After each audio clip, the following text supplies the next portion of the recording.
Crumbs. Crumb Nation. It's Sunday. It's 4 o'clock. It's Ryan's birthday. It is Ryan's birthday. I'm creeping ever closer to middle age, so I started to dress like somebody going to a Jimmy Buffett concert. You got it down, man. Well, you know. Is that inspired by our talk with Adam last week about Kaboo? Just like Ryan just dove into the vibe. Yeah, I'm really feeling it. I'm getting into, pre-made frozen margaritas and Birkenstocks. Why not? Nobody can see you except for everybody right now. Right. That's the vibe. How's your week, Rye? Any music news? This week, what a weird week. My favorite, I don't know if this counts as music news, but I'm going to count it. The first arena event happened and it failed. It did. Oh, did you see the video of him walking back from Marine One to the White House after with his tie over his shoulder? Yeah, and he's just like, man. I did think of Adam in that because I think he talked about Pink, and my favorite tweet was her. Like Pink took a picture of the crowd and was like, I sold that place out in like 4 minutes. And I was like, all right, Pink. Yeah, Pink. So I'm counting that as music news. And that's music news. There's the Live Nation news was this week. Right? Was that this week? Did we talk about that last week? I think that was new. That was new, and that was very frustrating. Yeah. So basically, if you don't know, Live Nation released like their new rules for booking shows, their new kind of like policies for booking shows going forward with COVID. And I should have had this pulled up already, but I'm trying to find exactly what it is. But they are, for the most part, absolutely insane. One of them is that if you are a musician and you cancel a gig, COVID related or not, you have to pay Live Nation double what they were going to pay you, which is pretty insane. Yeah. There's just all sorts of stuff. Like if a show gets canceled because of coronavirus, that wasn't the artist's fault. They only get 25% of their guarantee. Just insane. Like the power shift, which was already huge. It's like they're trying to just put all of the stress of coronavirus on the artist. They're putting all the risk on the artist, and then they're putting a lot of the cost on the artist too. I mean, there are some things that we've talked about before that gets written into contracts that, in whether it's travel or lodging, they're kind of nixing spending any money on that. But then, there's a double punch there where they're only going to give a 10% deposit a month before the show. Right. So working for a company that deals a lot with people flying in and a lot with travel and a lot with seeing how people tour, I mean, that is a huge cost burden to put on the band with like saying that it's your responsibility and then not even, ponying up a deposit. And we're not talking about small shows. I mean, it's Live Nation. You're talking about, like you're talking about some arena shows that they were talking mostly about festivals, I think. And festivals, yeah, which is just nuts to me. Yeah. And like I am all for personally putting booking and paying for hotels and stuff onto the artist and just working that into the payment. Like, because I don't think that talent buyers should be travel agents. And like when there's so many miscommunications, like Adam was talking about, She Who Shall Not Be Named last week, where it's like she has to have a soaking tub, and like it's all on the promoters to figure all that out. And it's like, no, book your own hotel rooms. It should be built into the cost of paying you.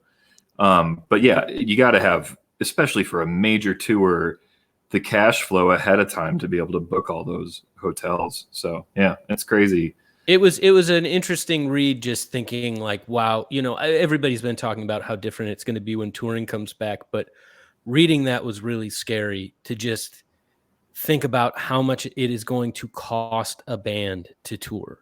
Right. And that will dramatically change how bands tour.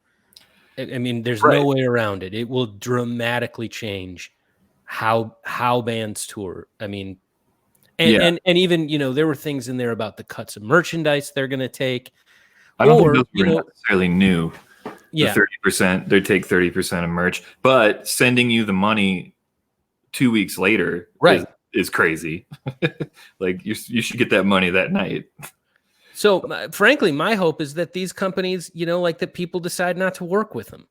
I think that might be where it goes, because I can't imagine, like, all right, so these companies are theoretically going to be trying to lure these big bands back out on the road because they need to make money, and the bands theoretically need to make money too. But I think that a lot of these bands will just be like, I'm not going back out and risking myself and my fans, even, a year from now, if we have a vaccine and not everybody's vaccinated or whatever it is, like, I can't imagine them being like, I'm not going to just do that, risk my fans, risk my life, and take all the risk for the show. Well, think about the two ends of like the festival spectrum, right? A big festival. Right. So your headliner can be upwards of 1 million easily, more, easily, right? Yeah. And then you have some people on there, smaller bands that, $10,000, so lower than that, but like there's that kind of range that you're working with on these festivals, right? And on either end of that, you're telling those bands to assume the risk. So you're going to tell, like, you book Bruce Springsteen, he cancels because of COVID, and you're going to be like, boss, by the way, you owe me $2 million now. Like, get out of here. Yeah, and the other side of that is these bands that don't have that kind of money being like, oh, you owe us $20,000 now. Also, if you were it's crazy. I don't like it. And it kind of gets us into another thing we were going to talk about, which is like, which I think we're going to talk to Steve, but we'll get to this, where the value of art. Mm-hmm. And there was a poll that came out this week that it was a bullshit poll in like the New York. I forgot what it was. It was like in the Sunday Times or whatever. Sunday Times. Yeah. And it was kind of ranking, a poll about like what essential work is. And it put obviously like doctor and all of these things at the top, which makes sense. And hawker. But the thing, and hawker, you need hawkers out there. But overwhelmingly, the least essential job was an artist. And it was like 71% of people polled said artist. And it kind of, it was really interesting because you sent it to me and I sent it around. And a bunch of people looked at it like knowing that it's a flawed poll. Knowing that, like, but the fact that it's a flawed poll kind of says a lot. Right. And what it says is that I don't think people think about how they consume art or think about how they process things through art. Right. And it was just insane in this time of like, being locked in your home for 3 months. You haven't been watching TV or reading books or listening to music, and it hasn't helped you cope with all of this stuff. I mean, the other week, I saw all of this stuff through the protests that have been going on. One of my favorite things, and one of the things that I've been doing a lot, is looking at these lists that, like, Black Lives Matter and different groups have been putting out about art to consume to help inform you and help process stuff. This week, you're supposed to, like, they're trying to do a thing where if everybody buys 2 books by a Black author, to flood the bestseller list and show the value of Black writing, same week the poll comes out that nobody cares. So it's just weird to me that consumption of art is huge. I mean, we know people are burning through Netflix. You see what streams are in music. You see all of this stuff, but it seems like the value that people want to give to the artist is low. And I think we kind of joked about it in that thing that like hawker was on there, right? Mhm. So somebody who sells goods. And it's interesting to think that kind of says a lot, that I think that you could read into that somebody that sells music, your Spotify, your Netflix, or that is valued higher than the actual creator.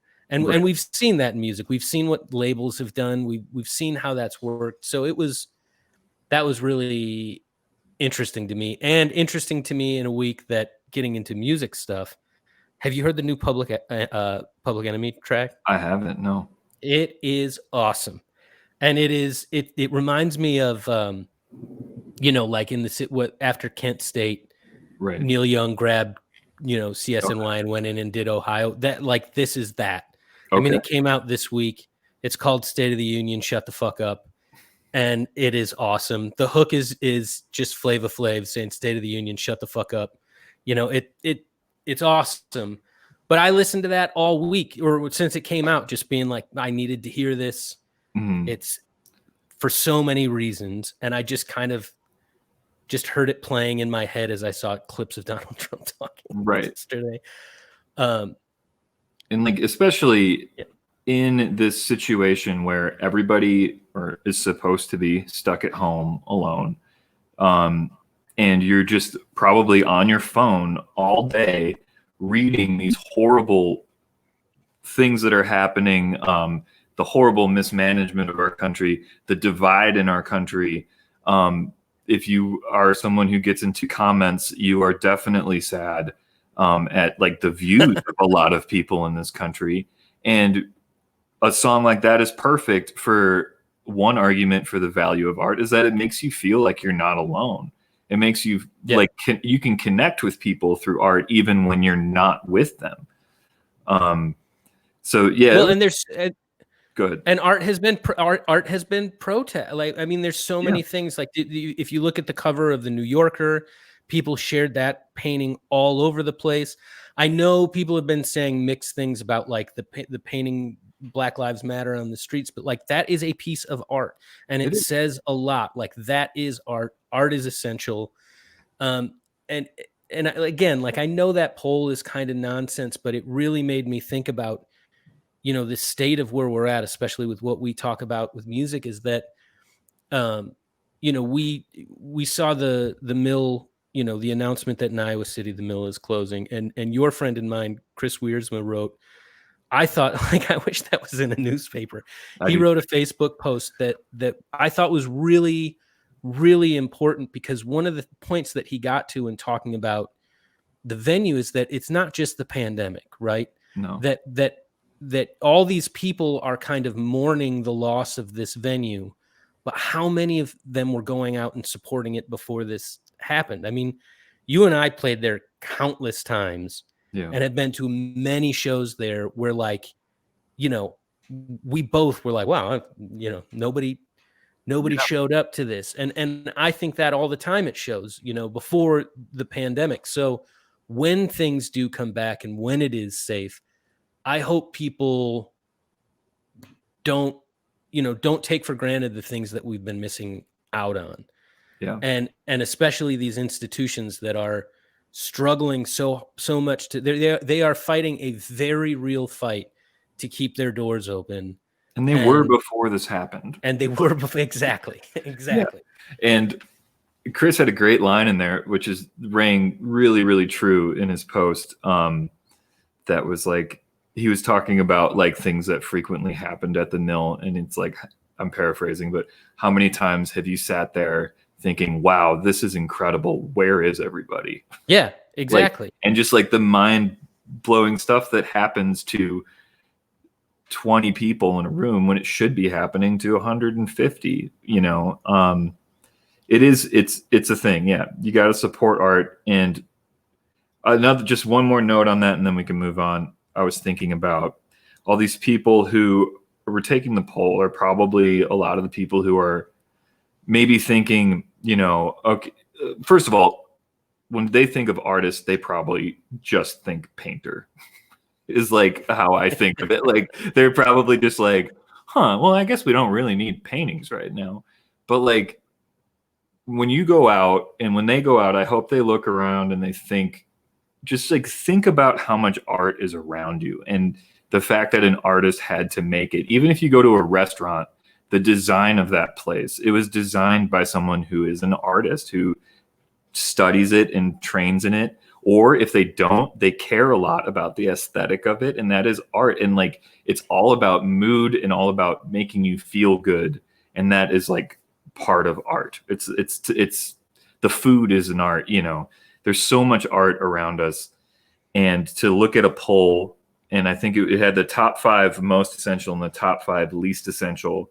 Artist was number 1 least essential, and number 2 was telemarketer. So like you think telemarketers are more important than artists? Okay, should we bring Steve on? Let's bring him on. We didn't do Crumbs music review, but it's okay. I talked about Public Enemy. I'm just gonna do this real quick. Go listen to it. Hey man, who you been listening to? Okay, that was the Crumbs. Public Enemy. Go listen to it. Go listen to it. All right, our guest today is Steve Leaf. He is a musician in Michigan and has worked pretty much every kind of job in the music industry. He's been a roadie for some pretty big artists and a sound guy and tour manager and has really knows the whole kit and caboodle. So please welcome Steve Leaf. Hey, Steve. Oh man, look at that mic stand. Getting red on the mic. A crooner. Get the money made back for this thing. Donate all you can, please. Portion goes to this. Just kidding. So I think you two are two of the people that I've probably spent the most time on the road with. Steve and I started playing music 11 years ago together in like 2009 or 2008. I can't remember. Yeah, right and I moved to Chicago and met you shortly after at that place up by the Red Line Tap. Not to get too specific. We lost Quenchers. Viewers. Quenchers and it was the guy. No, it was the guy's place who did the open mic near Red Line Tap up north. Oh yeah, and I can't remember the name of it. You're right. That guy's name. Dukes. Bam. Dukes is correct. Well done. I was thinking that we were gonna. I remember we did something at like Quenchers, and there was somebody named Baggy Time there. Oh yeah, and she handed out flyers for her show, which were just pictures of her taking a dump. I love effective marketing. I mean, we remember it. You gotta go. Yeah, for those taking notes out there. But one of the reasons, other than constant collaborators. You're a guy that I think of like Brian and myself. I mean, you're a jack of all trades in this thing, in this business of show. Yes. So like aside from like your solo work, sitting in with a bunch of people, recording, running public access, Sunken Melody, which we'll get into, which I think is dope. Running sound all over the place, and then you tour with Marc Cohn, right? Mm-hmm. So can you talk a little bit about just like how this affected you, like how you saw this kind of blow your year up? Yeah, man, it was gnarly. I'm sure that you guys I've watched you guys have several other guests on that have said many similar things, but I was actually I was up in you're not going to believe this, but I was in Ludington, Michigan, where we've been together to play. Home of Mark Sturr. Yes. Another more viewers gone. Lower. I say let's get more specific. It is the heart of narrative, but I was up in Ludington, Michigan, the same weekend that all the stuff went down. It was my buddy's bachelor party, my buddy Bill. So I was up there, and I was actually going to this place called House of Flavors, which is an ice cream place. I like ice cream a lot, and the owner of the place actually invited me to go there to have lunch and get an ice cream cone, which I was like, well, I can't pass this up, because a friend who I play in a band with here in Grand Rapids was like, oh, I'm actually staying at this guy's house like while I'm doing this like community theater project. He's super cool. I showed him the Cone Zone, which is a hashtag that I use on Instagram because I really like ice cream cones. So I went there and I'm having lunch and there's nobody there because it's like the beginning of the end. Like this weekend was, you know, DEFCON 5 set in. There's no fucking toilet paper anywhere. Like things were shutting down quickly. So we went up but it was Friday. So like Friday, the hammer didn't really come down from like the government, but it was coming down, especially if you were in the entertainment industry.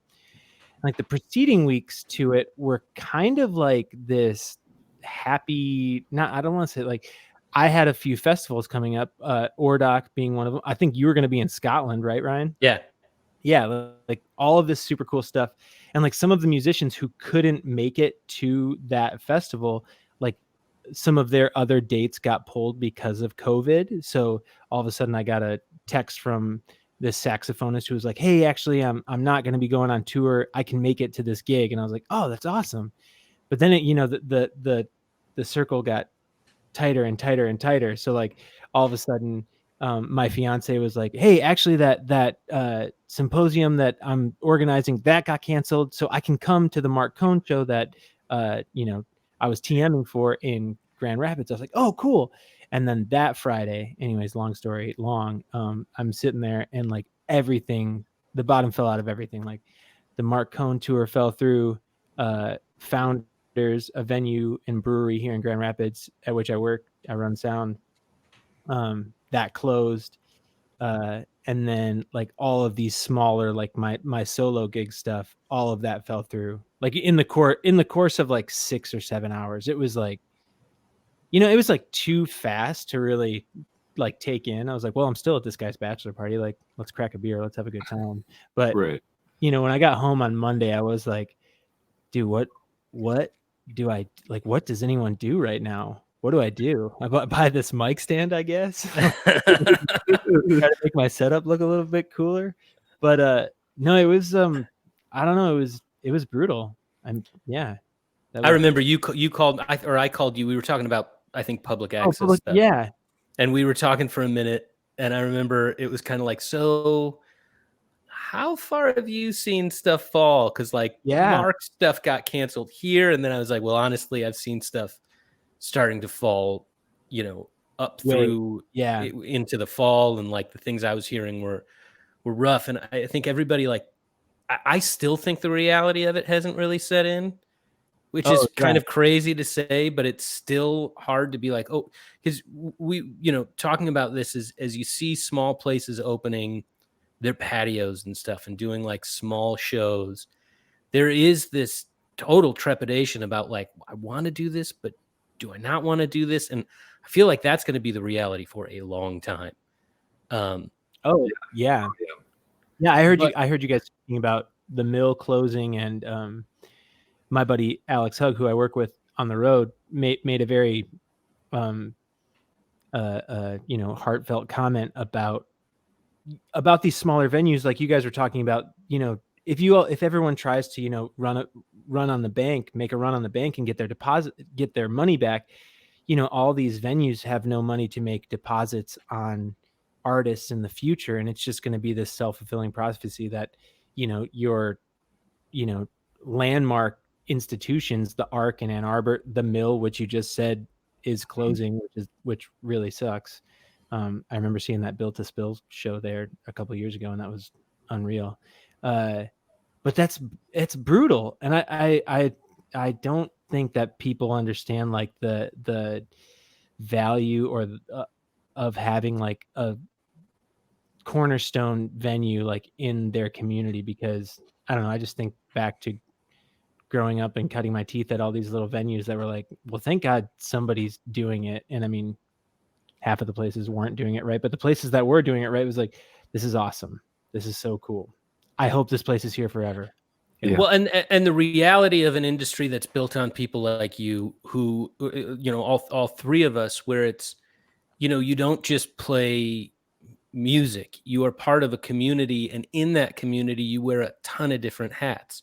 So you might be, playing your own music, playing guitar for people, running sound at a club, touring. There are all these things. And then when you see it topple, that was one of the things that was interesting to watch for me, because it was like seeing all of my job, like, my day job, my other job, seeing them all kind of like fall apart. Fire. Yeah. And then sitting back, and I think you've done a really good job of this, or it seems like you have, of then kind of being able to turn around and do something with it and turn it into an opportunity. I mean, I've seen both of you guys do some really creative stuff. I mean, Brian's writing songs for like $5 a pop about people's dogs and stuff, which is you gotta bring that price up, man. Sure. But Steve, you've done a ton of cool stuff, like musically. Can you talk a little bit about Sunken Melody? I mean, was that something that you've been working on for a long time and just kind of?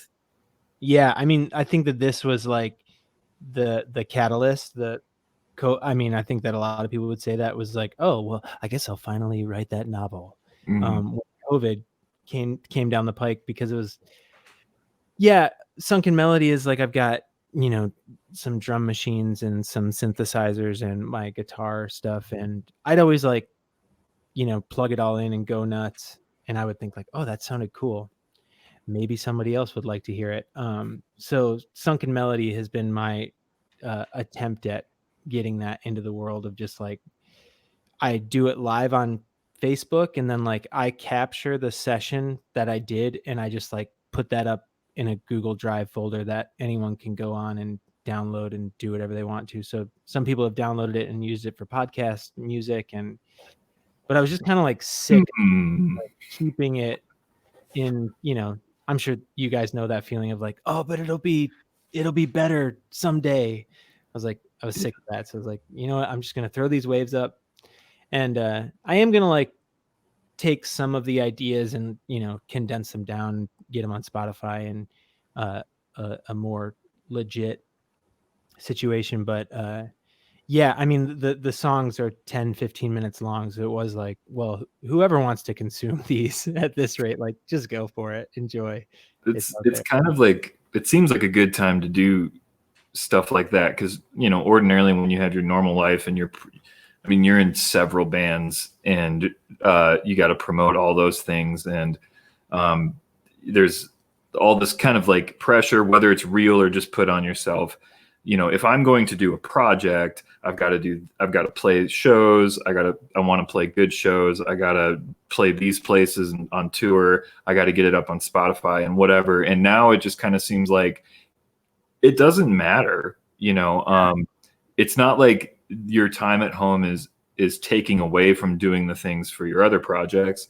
And so you might as well just put it out there and see what happens. And I wonder how many people are being inspired while they're home who otherwise wouldn't be doing it, and are just kind of like, rather than the pressure of booking an album release show or studio time or whatever, they're just like, oh, well, here's my stuff. And then people are like, hey, that's good, man. You should put that on the road. And maybe when stuff comes back, who knows what happens. Well, I was really inspired by this guy on YouTube named Colin Benders, who's a like modular synth freak. His setup is, ridiculous and probably costs like a house. But he would just go on YouTube at like 11 a.m. every day, at probably like a week or two after the pandemic started, and he would just be there like 3 hours, and it would be everything from just like, I'm gonna make these cool arpeggios and you guys can listen to them, or he'd be like, I'm gonna mess with these clocks, and I'd look and be like, man, 5,000 people are watching this, like, and I'm not saying it is entertaining. I was like, oh, I really like this. Like, there's an audience. Like, if you put it out and you've got a little bit of like confidence in what you're doing, like, there's an audience out there for you. Totally. Yeah. Maybe. It's cool. I mean, I've definitely put it on and had it on while I've like done dishes. And then I was thinking, wow, before this, Steve was streaming a show of him doing dishes, and now I'm listening to him streaming music while I'm doing dishes, and then my brain exploded. It's super heady. There's this, I'm gonna get this wrong. I think it was Arthur Russell who did it. There's this book, Love Goes to Buildings on Fire, that's all about like the New York music scene in the 70s and how it all like affected other things. And he used to have these things like, you guys know Arthur Russell. Mhm. I think it was him that did it. He was like a minimalist composer, but also a songwriter, and also did like crazy disco stuff. And I mean, his catalog is insane and his story's pretty crazy. But in this book, there's something about how he would do these weird things in his apartment where he'd like basically set up tape loops and have his cello, and people could come in and participate. And I think there was acid involved, but that they'd go on for like 3 days and people would kind of be in and out and kind of participate in it and then leave, cool. or just like come hang out for a bit and see what was going on and then leave. And there's an element of what you're doing like that. That's cool about this stuff is like you get onto social media and kind of like, you know, dip your head into what somebody's doing for a few minutes and then pop out. I kind of like that element to this. And I think the attitudes about it are changing a little bit, because I think at first my knee-jerk reaction, and I don't know about you guys, but when I immediately saw everybody like streaming, playing shows, like their normal shows, I was kind of like, oh my God, I'm not going to be able to go on Facebook without the same 20 people playing the same thing, you know, every day, you know. And I think that like the approach has changed, which is cool. So like you're saying, like you're doing a new project that's not really like anything else that you do. And like I've seen like our friend Alex Salcido will like just cover a whole album that he likes and like take requests or whatever, and then somebody else will just like only play new songs. Like it's cool that it's morphed. It's like you can watch it evolving into an actual like streaming. I don't want to call it an economy because I don't know how much money is going on, but like a streaming like community environment where people are just like taking it to the next level while they're still stuck at home. Yeah. So before the show, you were talking about how you have a gig coming up, which is big news on the show here. Tell us about the gig and how. And how.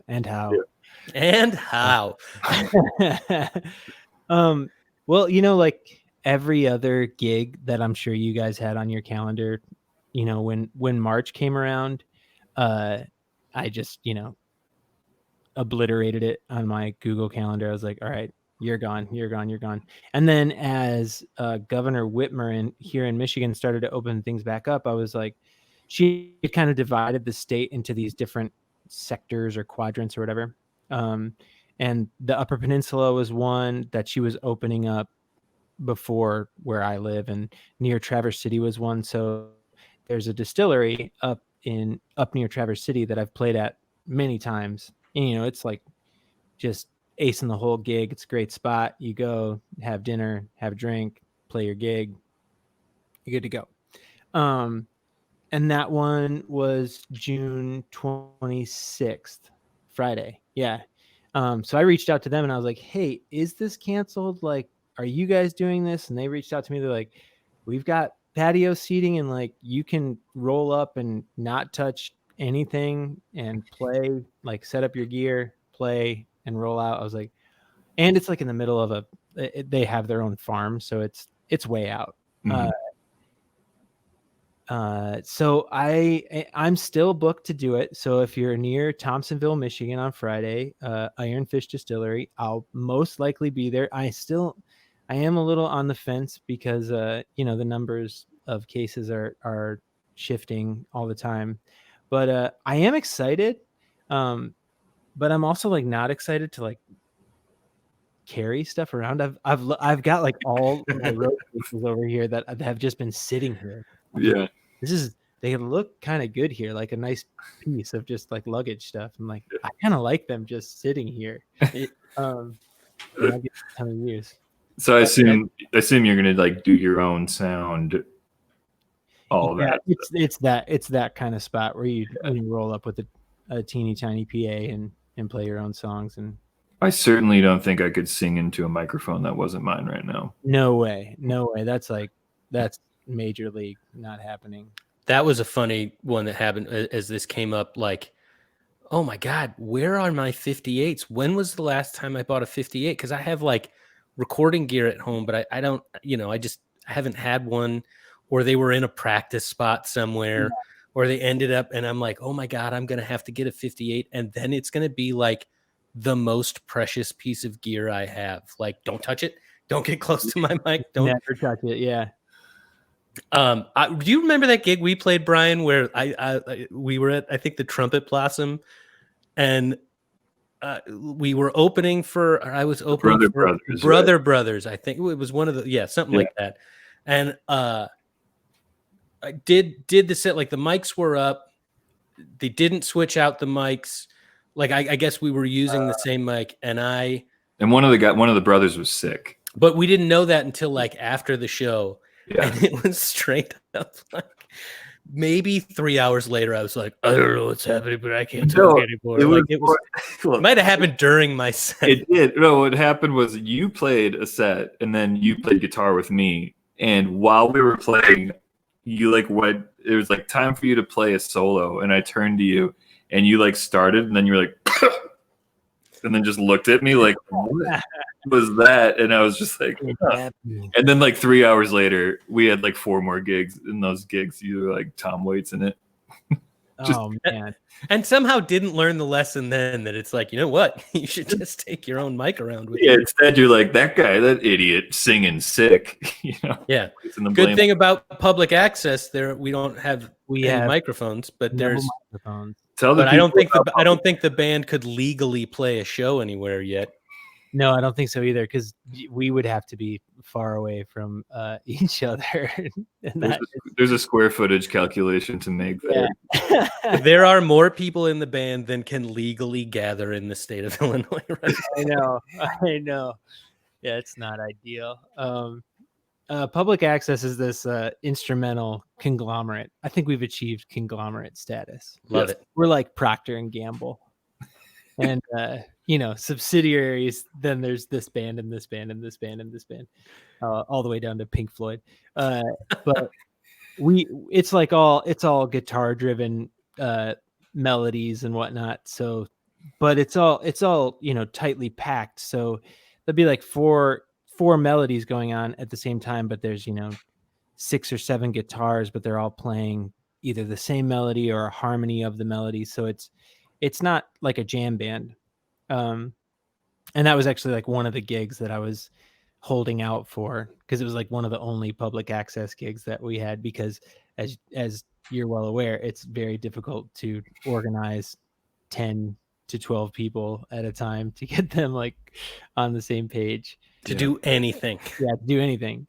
That being said, though, we have had some success in like doing some online stuff. Actually, kudos to you, Ryan, because you called me like that week that the shit went down, when everyone was like calling each other and like, hey, so what are you doing? Like, what's happening with you? You watch this Tiger King guy? Really crazy, right? Totally nuts. Doesn't that feel like a year ago? That really does. That really does. I was like, oh, Tiger King, I like had a blanket on when I was watching TV. Now I'm like removing more clothing because it's like 90 degrees. But you were like, let's get some people together. Like, let's throw a bunch of stuff at the wall and see what sticks. So we put out a song 2 or 3 months ago now called "Stay Home," but it was really fun to put together. Where I just got like a video of the drummer doing a beat, and then I laid down like a simple guitar lick, and then I sent that out to all the other members of public access. There's a synthesizer player, there's like 4 other guitarists, there's a bass player, there's a saxophonist, there's more than 4 other guitarists, but there's a lot of people. So all of that media came back, and then I was able to mix it into a song, and like all these different melodies that were, some of them weren't working. If something wasn't working for a while, I was just like, all right, you're out of here, you're toast. Sorry, dude. But that's awesome. I mean, so I worked with you a little bit on the last studio, public access studio Yeah. recording, and like that kind of how you used to run that band, or how you do run that band, is it seemed like, you had, I think the first record was stuff that you had loops, right? Like you had already had these loops and kind of then brought a live band Yeah. to like make the loops, to kind of like bring them to life. Well, they were, you know what I mean? Yeah. The Yeah. second record was a little more like, it seemed like there was some people kind of jamming, coming up with ideas, these melodies would happen, and then we're sitting there kind of composing stuff. This new stuff is like an exquisite corpse. It's crazy. Do you guys know the exquisite corpse thing? 'Cause I No. keep thinking, so exquisite corpse is when like, an artist will take, like, there'll be somebody and they'll draw a head, right? Some crazy head, and then they cover it with a piece of paper. So there's just, you see where the neck is coming out, and they pass it to the next person, and that person from that head draws a weird body, and then they cover that, and somebody else draws the legs, and they get these crazy things. And that's kind of what this is like, because when I was saying that to you, well, like when I called, I was like, I don't know, I had no idea what we were going to do. It's a lot of people. Yeah. So the way you did it was the craziest way possible, but it's awesome, because it's basically like, here's a beat, here's a progression, do something on your own. And then you're taking everything and editing it and cutting it, and then like, adding harmonies in places. It's really, really cool how you're composing it, because it's being composed through all these pieces that don't know what the other people are playing.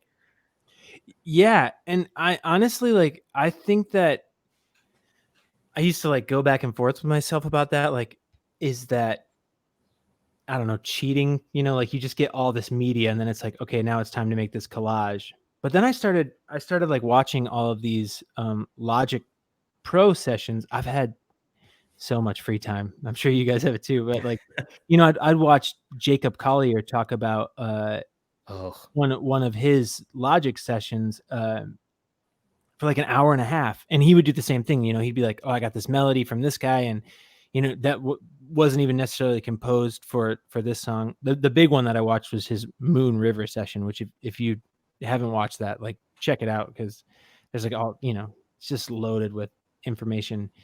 But I was like, oh, that's a cool way to work. Like I like that workflow. It's a little like overload at first, because you like 10 people are sending you all these competing melodies and stuff like that. But one thing that was really helpful is I had this drum machine and sequencer, so I would like load some stuff onto there and like sequence it. And I didn't record any of it like that, but I would just mess around and be like, oh, I'll cut this here and put it here and see what that sounds like. And all of a sudden you've got something that sounds a little bit more palatable. But it was cool because like, someone would be like, oh, I had this idea for an A part, but then I'd listen to it, as I'm editing and be like, actually, maybe this needs to be our B part, or, our pre-chorus or whatever it is. And it was super fun. And it's really cool. I mean, exquisite chord, and saying that, like, is it cheating? Like William Burroughs used to just cut words out and then put them together. It's that kind of thing. And I think it's such a cool way to compose. I mean, it's one of those things that I don't think the band would have ever worked that way had it not been for this quarantine. And personally, the one that you released a couple, a month ago or so, whatever, and this new track, to me, it's like, man, this is some of the coolest stuff this band has done. It's really, really exciting. So that comes out when? The Formal Wear comes out when? Formal Wear comes out on Friday. Comes out on Friday. Uploaded and everything and ready to roll. I'm gonna edit the video all week until it's just ready, until it's just prime. We'll have to give a Crumbs music review. Oh, please. Sounds like garbage. Next. So how long? Who played drums on these sessions? Was it Will? Dan Rickabis. Dan. Okay. How long did Dan just play a beat when he sent it to you? That's a good question.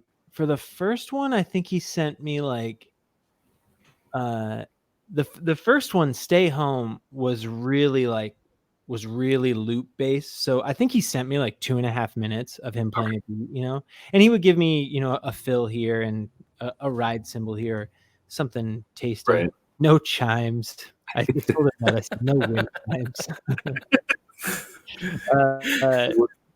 What do you guys think about that? When you roll up to a gig and all of a sudden the drummer's getting out his wind chimes. No, I think the things that freak me out more than anything are like there are I know what it is. Let's play it together. One, 2, 3. No, that was a guy. He's gonna count us off.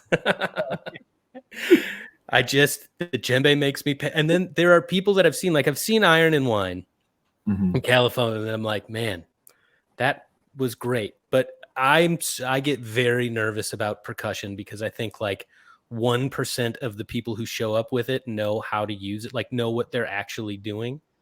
Sure. And then there's things like, the little splash cymbal. Can you ever trust a drummer that shows up with that? Like, or like that, or like a China, like there's just moments of like,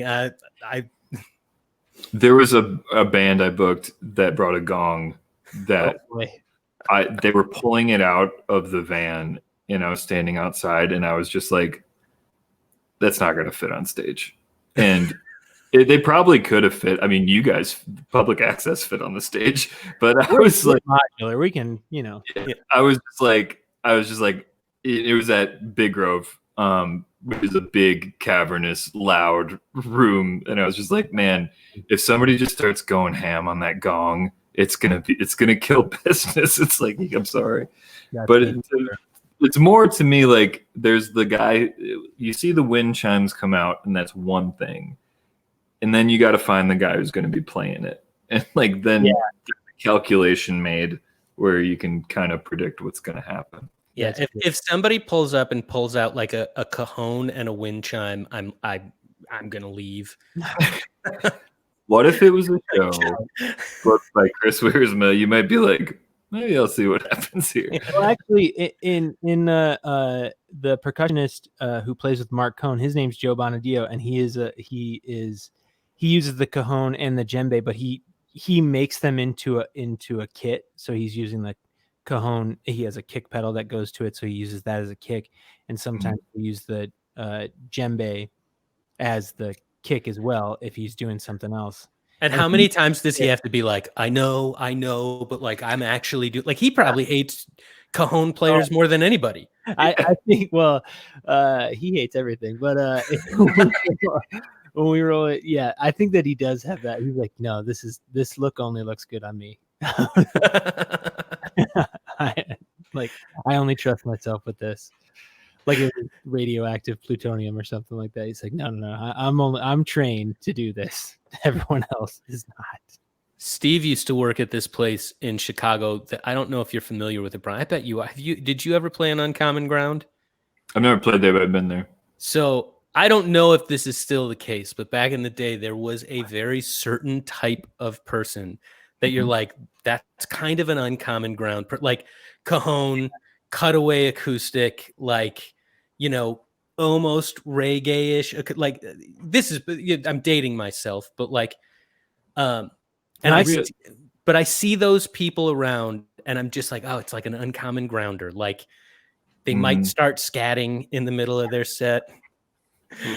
The Jason Mraz influence is strong. Oh yeah, definitely. Well, I used to book for that place, and I would. Well, I mean, I don't keep in touch with the guy anymore. So, the owner would always be like, "We need music 7 nights a week," and I would be like, "Dude, that's too much. Like, I love music. I don't even listen to music 7 nights a week. Like, come on, man." So, I mean, like, eventually you start filling Mondays with some not great stuff, and Mondays become Tuesdays, and Tuesdays. No, but you know what I mean. Like it's hard to keep it. But then the open mics would happen, and that's when you would get like your very Uncommon Grounders. Song about a boat. Song about a boat. Oh god. One of my favorite weird moments between like a manager and myself at a show is when Steve used to book for that place. There were 2 Uncommon Grounds. There was one month where he was like, would you want to do this happy hour thing on Friday? Like, you just come, yeah. we're going to do it in the front in the bar, play whatever you want for 2 hours. You could probably get a couple beers and tips, whatever. And it was great. Like, absolutely, I'm in. Super dope. And so it was billed as like Ryan Anderson and Friends. And Yeah. I'd have guests like Steve would play with me. I'd have some different people come. And I think it was the third one. I was just doing it by myself. And I showed up and the manager comes up to me and he's looking and he's like, we're the Friends. And I thought that he meant like I didn't bring anybody to the show. And I'm like, oh, I think some people are coming. And he's like, yeah, it's Ryan Anderson and Friends. Is it just going to be you? And I was like, oh, I don't know. He's like legitimately mad at me. And I think, did he call you? Yeah. I just remember sitting there and hearing, well, Ryan's here. The Friends aren't, though. Friends aren't here. Like, straight up mad at me. Like, oh, well. So I you was say, probably meeting at the top of the Hancock building. Like, oh, let me just take this real quick.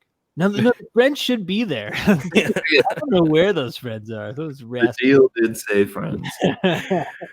There was a crazy Cajon accident in my Cajon French. So, Steve, I'm going to change gears here a little bit. Yeah, Let's talk ice cream. let's do Yes. it. Dude, I got a whole list ready to go. Dude, that was my next transition too. Oh, man. It's the summer months. People out there are getting ready. Tell me about it. I want to know some of your cone do's and don'ts first. Okay. A cone do's and don'ts. Let me walk you through some just blasphemy that happened last summer. My family came to visit me in Grand Rapids, and we went to go get a cone. And my parents were like excited because I think that like some of their friends were on Instagram, and they had seen like the cone zone thing, because I posted so many photos in a row of just me with an ice cream cone. It got silly, and I'm a silly guy. I like silly stuff, and people were like, "That's funny, Steve with an ice cream cone." And I would always have like a like no smile on it, be looking hard, like the cone zone, welcome. And my mom and dad came here, and we went to a local ice cream shop, and like they were like, "Oh yeah, we're gonna do the cone zone. It's gonna be, oh dude, I can't wait. It's gonna be great." And I hear my dad, like I'm, talking with my brother, like, "Yeah, I don't know what flavor I'm gonna get, and my dad's ahead of us in line, and all of a sudden I hear like, "Yeah, I'll get a couple scoops of this, like in a dish." And I was like, "What? Ooh. Here? Did I just hear dish?" And I had to like walk over and be like, "Dad, like, come on, man. I have a brand to like keep up, And I will say that the dish thing is a thing. If you're gonna go to the cone zone, don't get a dish. No. Don't do If you're going to that. be in the cone zone, stay out of the dish lane. Yeah, I'm gonna write that. I'm writing that down. That's a big cone don't. It seems like a pretty obvious one. That's a pretty obvious one. If you're going to get an ice cream cone, get an ice cream cone. Yeah, to us it's obvious. Another thing is portion size doesn't always mean it's awesome. I think that this is like we all live in the Midwest. We're scattered throughout. But I think that it all rings true. Like no matter where you go in the Midwest, they're like, "Oh, dude, it's the biggest cone around. It's so awesome." Yeah. I don't want a little bit of ice cream. I also don't want like a ton of ice cream. So like actually when I went to Ludington for that guy's bachelor party, this legit happened. It was very funny, but we like had lunch and it was great. And the owner came over and was like, "Oh, we got to get you guys an ice cream cone. Like you do the cone zone thing." And I was like, "Yeah, that'd be great." So the waitress goes over and I was like, "Anything salted caramel, anything single malt, please." And he comes back with this cone that is like plenty of ice cream for me. And the owner of the place is like takes her aside, and you can like just hear like, "Are you kidding me? Cohn thing. This is not enough ice cream for him. And I had to be like, that is actually like plenty of ice cream. I don't need it. And she comes back with this just heaping scoop. And we're also in the Midwest, so we're very polite. So I had to be like, thank you so much for this. Like, I'm sure that I got sick from all of this ice cream.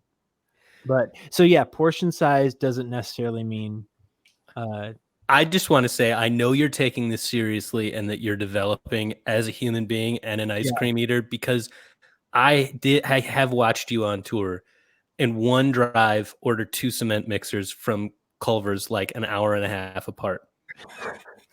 that's true. And the last hour of the trip, you just kept going, should I get a third? Should I get a third? Well, hey, that's because we were probably going to somewhere in Wisconsin, and there's a great Culver's right on the Manitowoc stop. Let's be real. It's right off the freeway. It's right there. There's never a line. My favorite ice cream story, because that's what we're doing right now. We're in the Cone Zone. We're telling ice cream stories. Welcome to the Cone Zone. So back in the Go Long Mule days, we were putting out a record, and like right when the record came out, the bass player quit.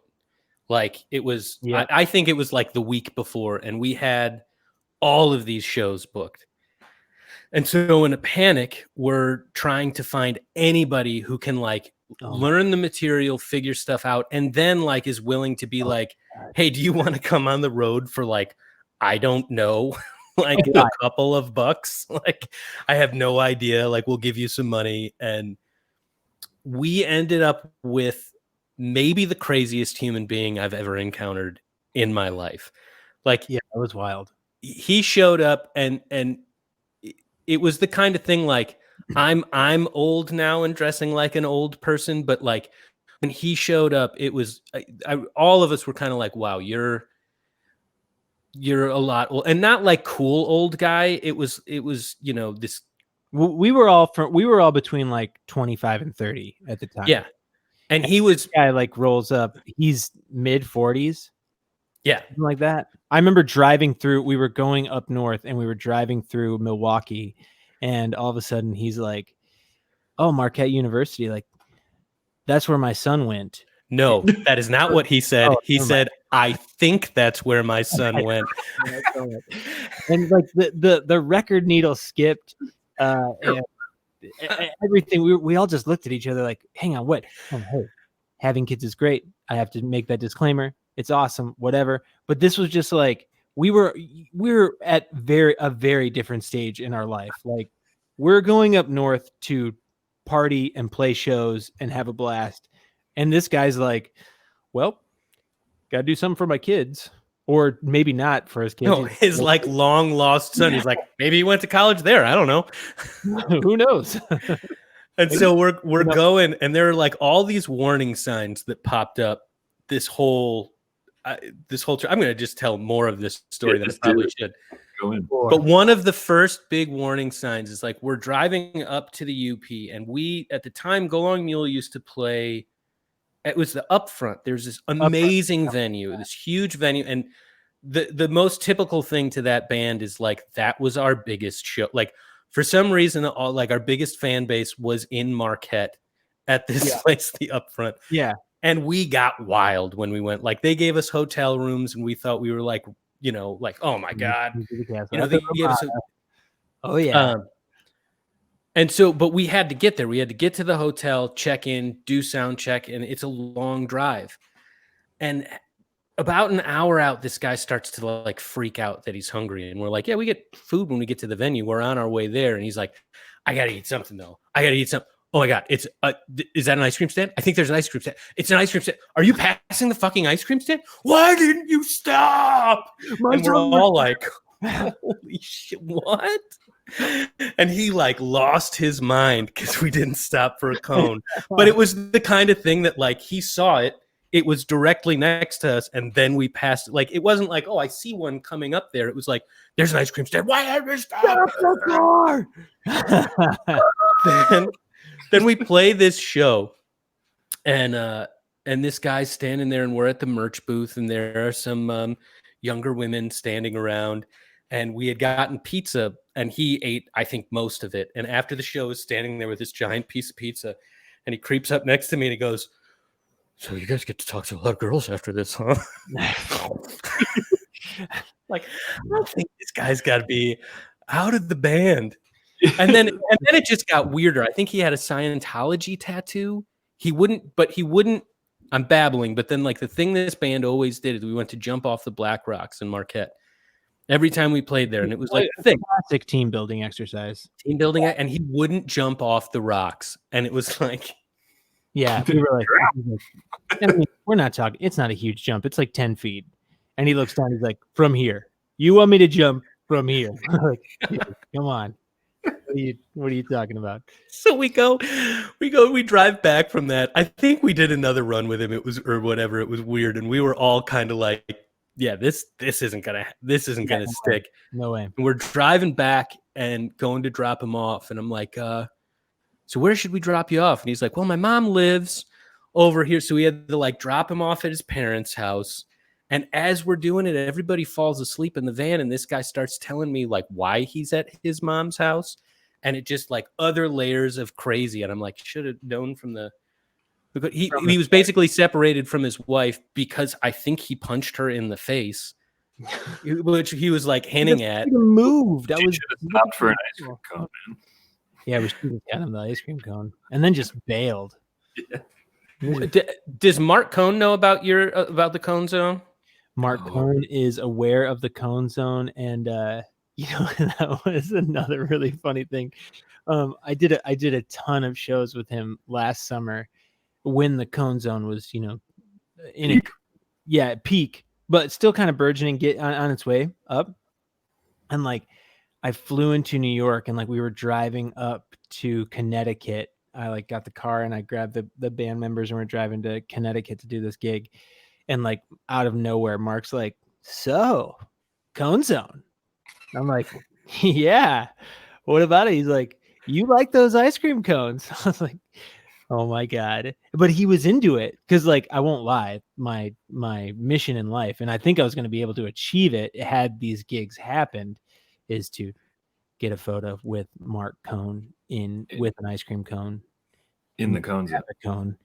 In the Cone Zone. And yeah, and we haven't been able to do that yet, but I still hold out faith that we will. We rescheduled shows for like, March or April, because actually that was another thing you guys were talking about. Like when his first run of shows got canceled, they rescheduled it to September, and then 3 weeks later, those were nixed and gone. Yeah. So yeah. Well, I hope March and April can happen. I do too, man. I'm hopeful.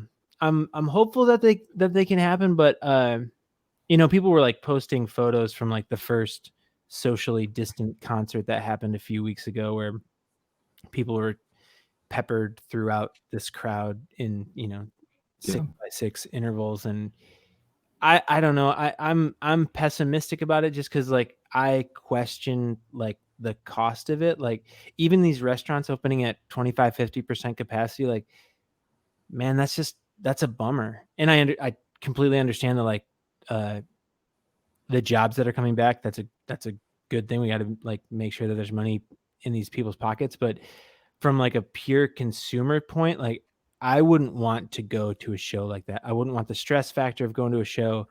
I don't want people like I don't know. I want to wait several years until it's just like come out of the bunker and be like, is everything okay? Cool. Yeah, concerts for me are usually about like getting rid of my anxiety. Yeah, not like diving headfirst into it. Yeah, exactly.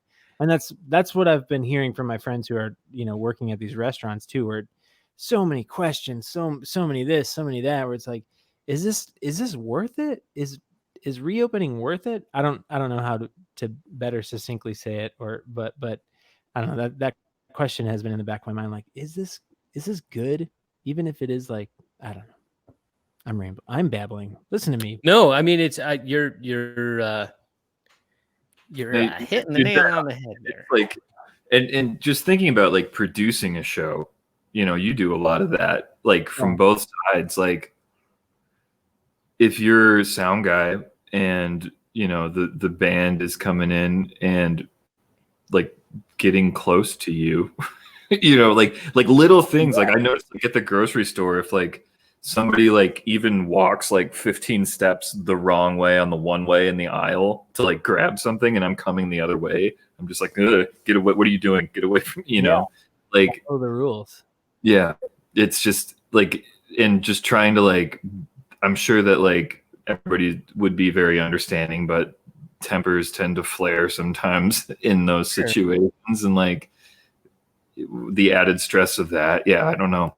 It's I just remember the last show that I did at Founders before they closed up shop. I believe it was March 12th, I think, Thursday. It was a Chicago band actually. Sunspot or something like that. I don't remember. They were good, but that it was stressful because it was like right as people were starting to be like, shake your hands with your elbows and all this stuff. And but you know, during the show, you've got a lot of people who are, you know, concert goers who are touchy feely or who like to give hugs or whatever, and they're coming up being like, screw that elbow stuff, like give me a hug, brother. And it was like, oh man, this is stressful. Like I don't, and not to me, but just like out on the dance floor doing their thing. And luckily the band was like really, they were cool, they were like on point. They brought Lysol wipes, they were there, they brought their own microphones, they were like wiping everything down, taking it very seriously. yeah. The Even at that point, it was like, man, this stress level is like not. I'd rather be at home right now. I'd rather not be. Yeah. Well, The last- I go ahead, Brian. I was gonna say the last show that I produced was the 13th. It was the next night, and it was with some of Ryan's bands or clients. And it was just like a jazz show that was sold out, and it only happened to be. No, it was Dave King and Julian Lodge, and it was in a tiny room, you know, way too small for them, and it only happened because it came together last minute because the whole Japan tour had gotten canceled. And so we put it up on sale. It sold out in a couple days. And then it was just like every day, it was like numbers going up. I was on the phone with the Iowa Department of Public Health every day, like, can I do this show? And they're like, yeah, why not? Seems fine. For it. And everybody was super cool for the most part. I mean, we were not able to socially distance. We had sold 85 tickets to an 85 cap room. I think 60 showed up. So it was still pretty packed. I was giving everybody hand sanitizer when they came in and when they left. But when they were leaving, there was a guy who I was like, thanks for coming, take a squirt. And he was just like, looked at me like, and then he just licked his hand and then touched the door and opened it and left. And I was just like, Dude. And then I think about that, and I think about the people who you would encounter at a show who don't believe this is a big deal, who don't believe this is real, and who like get a kick out of like tormenting people who are afraid of it. That's the other side of it too.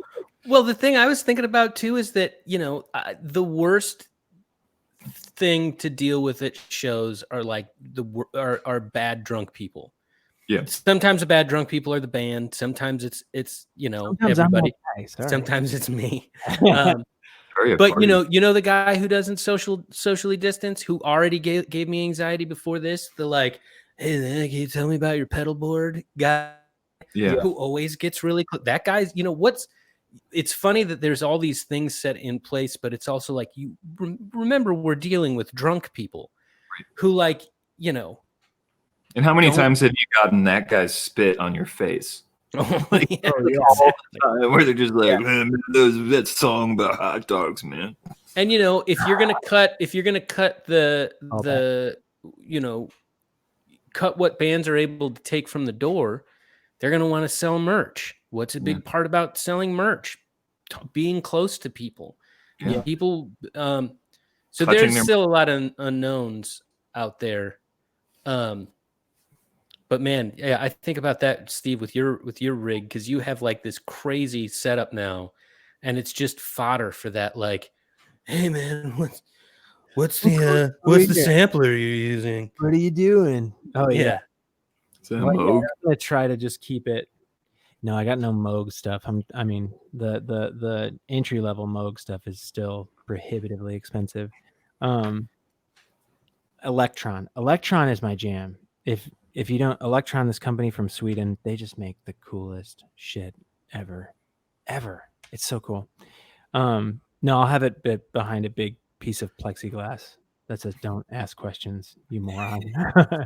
Just like have a printout, like a laminated printout of Schematic, all the like- beer that you have. Yeah, here you go. This is what Just it is. don't get an alcohol before you. All the magic is gone. Here you go. All right. Well, it's awesome talking with you, man. This is Talk to you guys. I mean, apart from this being a show, you guys are good friends, which is also just good to catch up with you guys. I like Great that. catching up, man. Yeah. Steve, tell the people where they can find all your stuff.